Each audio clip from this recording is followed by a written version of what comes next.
తీర్థయాత్ర కార్యక్రమానికి స్వాగతం. శక్తి జ్ఞానం వినాదేవి నిర్వాణం నోపలభ్యతే అని పరాశక్తి గొప్పతనాన్ని మహానిర్వాణ తంత్రం విశదీకరిస్తుంది. ఆ తల్లి త్రిశక్తి స్వరూపం, అమ్మలకు అమ్మ. ఆ శక్తి భువనైక మాత కనుకనే తన కరుణామయ దృష్టితో ఈ సృష్టిని నడిపిస్తోంది. అమ్మలగన్న ఆది పరాశక్తి తన మహిమాన్వితాలు ప్రదర్శించి లోక కళ్యాణం చేయడానికి ఈ భూమి మీద అనేక రూపాలలో అవతరించింది. అలా అవతరించిన ఆ తల్లి మరో రూపమే చెంగాళమ్మ పరమేశ్వరి.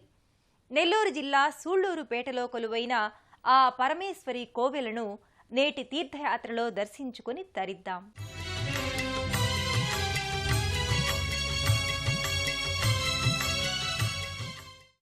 శక్తి లేనిదే జీవికి మనుగడ లేదు. ఆ పరాశక్తి తనని మాతృమూర్తిగా ఆరాధించేవారికి తన ప్రేమామృతాన్ని పంచి వారి యోగక్షేమాలను చూస్తూ ఎల్లవేళలా కాపాడుతుంది. ఆ శక్తి భువనైక మాత కనుకని ప్రపంచమంతా ఆయా దేశకాల పరిస్థితులను బట్టి ఆయా రూపాలలో ప్రకటితమై భక్తపాలన చేస్తోంది. అలా శక్తిమాత మరో అంశంగా ఆవిర్భవించిన మాత శ్రీ చెంగాళమ్మ పరమేశ్వరీ మాత. నెల్లూరు జిల్లా సూళ్లూరుపేటలో కొలువైన ఆ తల్లి ఆశ్రిత జన మందారవల్లిగా, కోరిన వరాలిచ్చే కొంగు బంగారంగా విరాజిల్లుతోంది. మహామహిమాన్వితమైన ఈ దివ్యధామం నెల్లూరు పట్టణానికి 80 కిలోమీటర్ల దూరంలో ఉంది. కాళంగి నదీమ తల్లి ఒడ్డున అలరారుతున్న ఈ దివ్యధామంలో కొలువైన శ్రీ చెంగాళమ్మ పరమేశ్వరి త్రిశక్తుల మేలు కలయికగా ఆవిర్భవించిందని ఇక్కడి స్థల పురాణాల ద్వారా అవగతమవుతోంది. సుమారు 400-500 సంవత్సరాల క్రితం కాళంగి నదిలో ఉద్భవించి చిన్న పూరిపాకలో దేవతగా కొలువైన శ్రీ చెంగాళమ్మ ఆలయ ప్రాభవం అరవభూమి చంద్రారెడ్డి అనే ధర్మకర్తతో ప్రారంభమయ్యింది. అయితే శ్రీ అరవభూమి వెంకురెడ్డి హయాంలో బహుళ ప్రాచుర్యం పొందిందని చారిత్రక ఆధారాల ద్వారా తెలుస్తోంది. వెంకురెడ్డి కాలంలోని చెంగాళమ్మ తిరునాళ్లు ప్రారంభమైనట్లు, ఆయన 1905వ సంవత్సరంలో చివరిసారిగా అమ్మవారి ఉత్సవాలు జరిపించినట్లు తెలుస్తోంది. శ్రీ చెంగాళమ్మ దేవాలయ చరిత్రలో చెప్పుకోదగిన మార్పులకు శ్రీకారం చుట్టి ఆలయ అభివృద్ధికి కృషి చేసిన వ్యక్తి అరవభూమి రామచంద్రారెడ్డి. 1945వ సంవత్సరం నుంచి 1960వ సంవత్సరం వరకు వీరి ఆధిపత్యంలో శ్రీ చెంగాళమ్మ ప్రాభవం గణనీయంగా పెరిగింది. ఆ విధంగా అరవభూమి వంశస్థుల 5 తరాల అనంతరం వారి కుటుంబానికి చెందిన అరవభూమి రామచంద్రారెడ్డితో అంతమై దేవాదాయ శాఖ ఆధ్వర్యంలోకి వచ్చింది ఈ దేవాలయం. సూళ్లూరుపేటకు కన్నతల్లిగా, ఈ ప్రాంతీయులందరికీ ఇలవేల్పుగా వెలసియున్న శ్రీ చెంగాళమ్మ పరమేశ్వరి ఆలయ ప్రాంగణం సుమారు 5 ఎకరాల విస్తీర్ణంలో ఉత్తర దక్షిణాలుగా విస్తరించి ఉంది. జాతీయ రహదారిలో శ్రీ చెంగాళమ్మ గుడి వద్దకు చేరుకోగానే విజయద్వారం స్వాగతం పలుకుతుంది. ఈ విజయద్వారాన్ని దాటగానే ఉత్తర దిక్కున కోవెలలోని గర్భగుడిలో దేదీప్యమానమైన అమ్మవారి దివ్యదర్శనం కలుగుతుంది. ఆలయంలోకి ప్రవేశించకుండా గర్భగుడిలోని అమ్మవారి దర్శనం కలిగేలా నిర్మించిన ఆలయం దేశంలో ఇదొక్కటేనని చెబుతారు.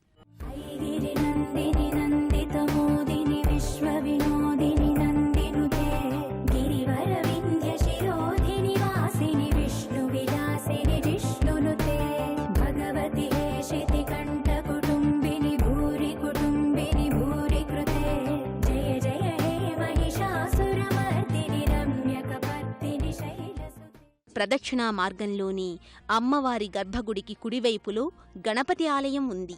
ఈ ఆలయంలో కొలువైన విఘ్ననాయకుణ్ణి భక్తులు మనసా వాచా కొలుస్తారు. అనంతరం ఎడమవైపులో ఉన్న శ్రీవల్లీ దేవసేన సమేత సుబ్రహ్మణ్యేశ్వర స్వామి ఆలయానికి చేరుకుంటారు.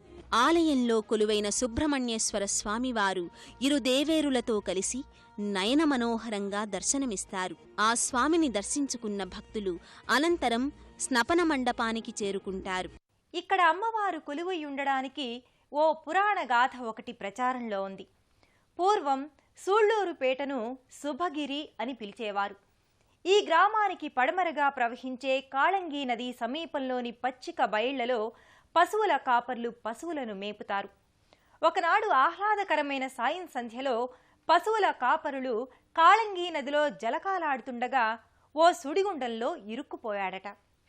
ప్రమాదం సంభవిస్తున్న సమయంలో ఆ కాపరి భయంతో నీళ్లలో ఉన్న ఓ బండరాయిని గట్టిగా పట్టుకొని పైకి వచ్చాడట. అనంతరం తనను రక్షించిన ఆ శిలను బలంగా పట్టుకొని నది ఒడ్డుకు తీసుకొని రాగా అది బండరాయి కాదని ఓ స్త్రీమూర్తి విగ్రహంగా గమనించాడట. అష్టభుజాలతో వివిధ రకాలైన ఆయుధాలను ధరించి వామపాదం కింద ఒక రాక్షసుణ్ణి తొక్కిపట్టి చేతిలోని త్రిశూలంతో పొడిచి చంపుతున్న భంగిమలో ఉన్న మూర్తిని చూసి పశువుల కాపరులు వెంటనే ఈ విషయం గ్రామ పెద్దలకు చెప్పారట. గ్రామ పెద్దలు ఆ విగ్రహాన్ని చూసి గుడి కట్టించాలని నిర్ణయించుకున్నారట. ఆ రాత్రికి ఆ విగ్రహం దక్షిణాభిముఖంగా లేచి నిలబడిందట. మరునాడు ఇది గమనించిన ఊరి జనం ఆ విగ్రహాన్ని బండ్లలో ఎక్కించుకుని వెళ్లే ప్రయత్నం చేయగా ఫలించలేదట. ఆ రాత్రి ఆ ఊరి పెద్దల్లో ఒకరైన రెడ్డిగారికి ఓ స్త్రీమూర్తి కలలో కనిపించి తాను అక్కడ కొలువైన దేవతనని తనకు గుడి కట్టి ఆరాధించమని చెప్పిందట. ఆ తల్లి చెప్పినట్లుగానే గ్రామస్తులు తడికలతో గుడిని నిర్మించి పూజలు చేశారట. అమ్మవారిని కాళికగా సంభావిస్తూ ఆరాధించారట.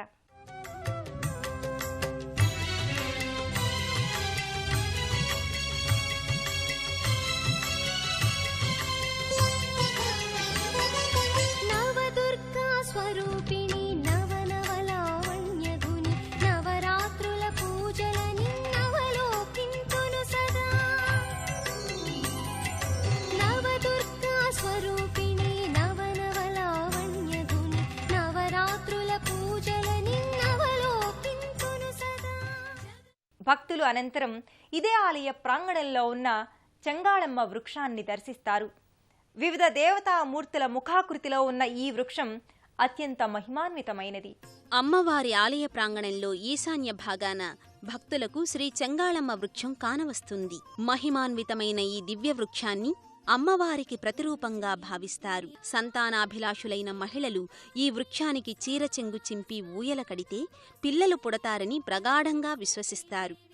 మహిమాన్వితమైన ఈ వృక్షరాజం ఒకప్పుడు అగ్ని ప్రమాదానికి గురై కాలిపోయిందని, అయితే అమ్మవారి లీలా విశేష ఫలితంగా ఈ వృక్షం మళ్లీ చిగురించుకుని దేవతా వృక్షంగా ఖ్యాతినార్జించిందని చెబుతారు.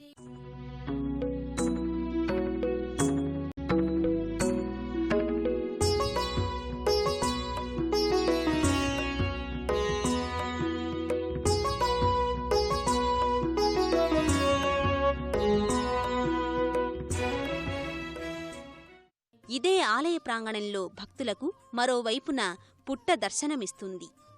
ఇక్కడే నాగదేవతలు కొలువై ఉన్నారు. పుట్ట చుట్టూ ప్రదక్షిణలు చేసి ముడుపులు కట్టుకుంటే సత్సంతాన ప్రాప్తి కలుగుతుందని, సౌభాగ్యసిద్ధి కలుగుతుందని మహిళా భక్తులు నమ్ముతారు. ఆ కారణంగా ఈ ప్రాంగణం నిరంతరం మహిళా భక్తుల పూజలతో సందడిగా ఉంటుంది.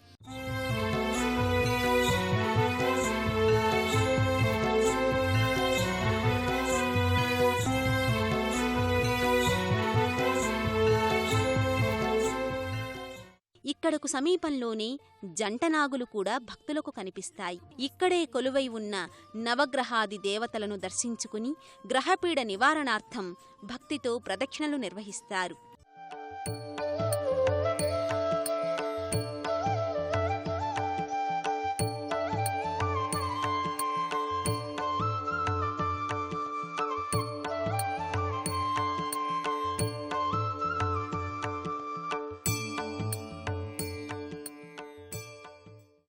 ఆలయంలో మరో ప్రక్కన కోనేరు ఉంది. ఆలయ ప్రాంగణంలోనే ఇంకో వైపున అభయాంజనేయస్వామి కొలువై ఉన్నారు.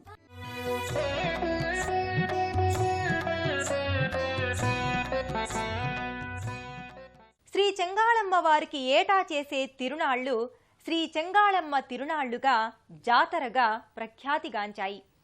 ఇక్కడ ఈ ఆలయంలో అమ్మవారికి ప్రాతకాలంలోనే పూజా విధులన్నింటినీ పూర్తి చేస్తారు. ఇక్కడ అమ్మవారి యొక్క ప్రత్యేకత ఏమిటంటే ఈ అమ్మవారి గుడి 24 గంటలు ఓపెన్ చేసే ఉంటుంది. ముఖ్యంగా అమ్మవారి గుడికి అసలు తలుపులు అనేవే లేవన్నమాట.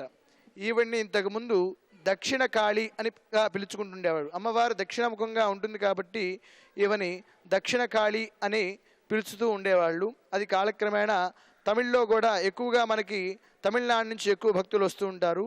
వాళ్ళు అమ్మవారిని తెన్కాళి అనే విధంగా పిలుచుకుంటుంటారు. తమిళ్లో తెన్కాళి అంటే దక్షిణ కాళి అని పేరు. దాని అలా కాలక్రమేణా తెన్కాళి కాస్త చెంగాళిగా పిలుస్తూ వచ్చి చెంగాళమ్మ పరమేశ్వరి అనే ఒక నామధేయం ఇక్కడ ఏర్పడింది.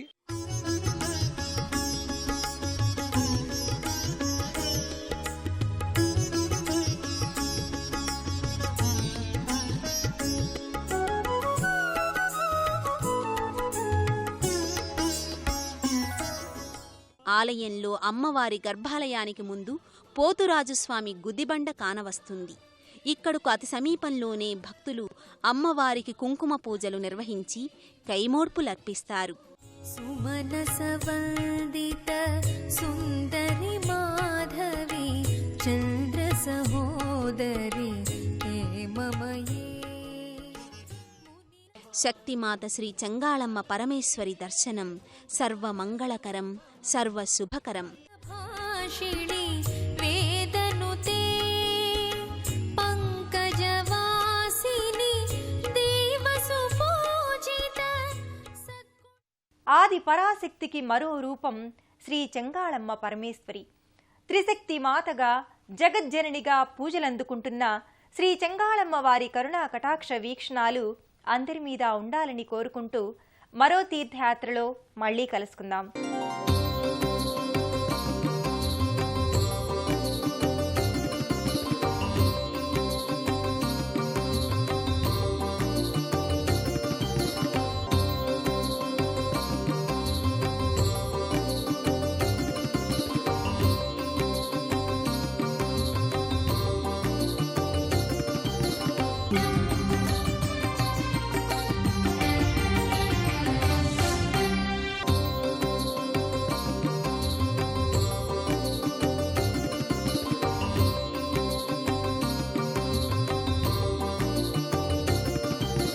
Thank you.